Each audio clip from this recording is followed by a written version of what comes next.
Hello guys, welcome back to another boost pin video. I think my first boost pin video was not very accurate.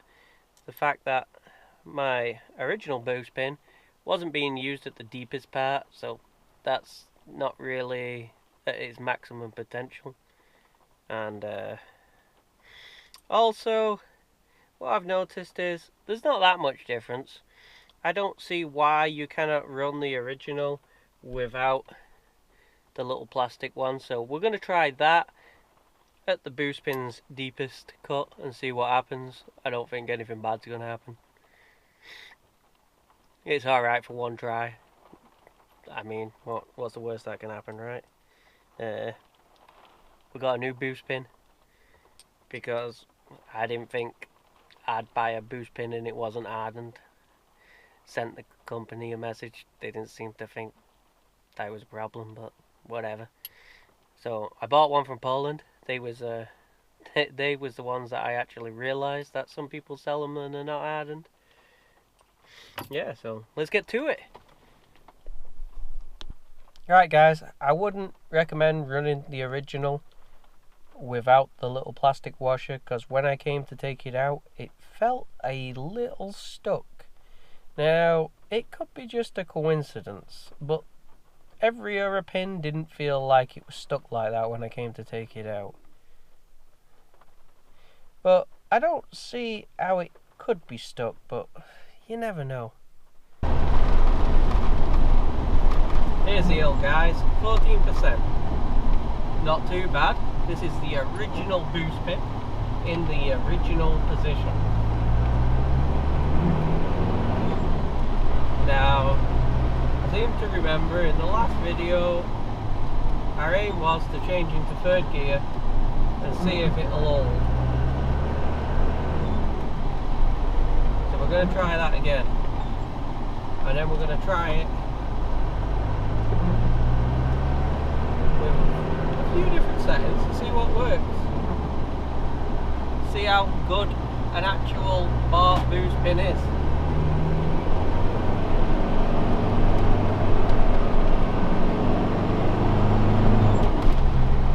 Here we go, 2000, we hit it on the steep, and we're just, it's holding. We lost a bit of revs, but it wasn't too bad. We got up there. You have to give it some though to get up there. Right, this is the standard boost pin at the deepest bit. So this should have a massive improvement, because I'll show you. Oh, I've probably already shown you this point actually.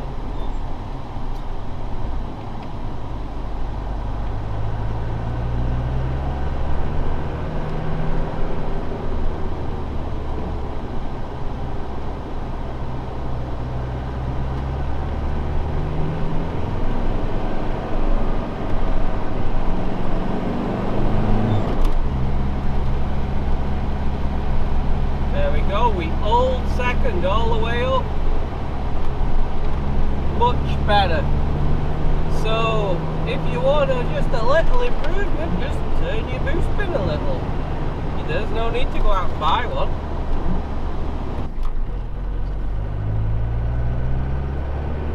Right, this is the third test. Original, deepest position, without that little plastic ring. I think that little plastic ring is just going to let the pin go up further. It's going to be less pressure there. I think that's why they tell you not to use it. They say theirs is designed for with it out, to use without, but I don't see why the original can't use it without.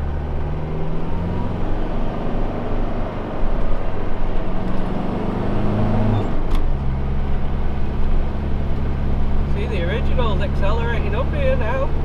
Tons of power. That's maximum without that little plastic ring on.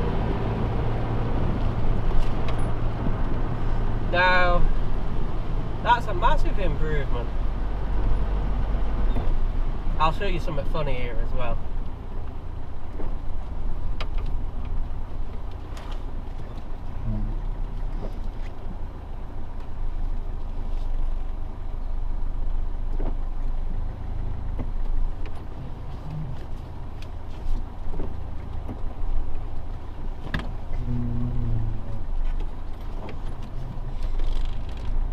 This hill used to be 12%. At the bottom it says 14%. At the top, 13%.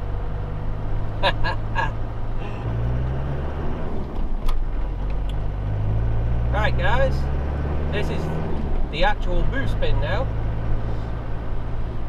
To see how it compares to the other ways.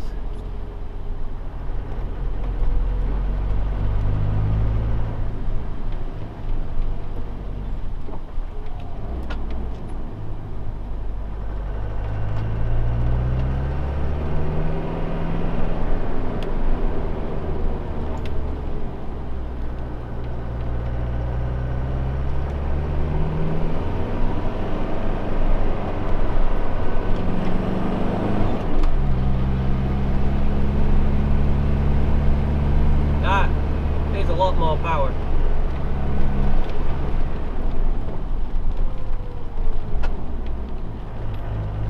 Slow down for the dog walkers.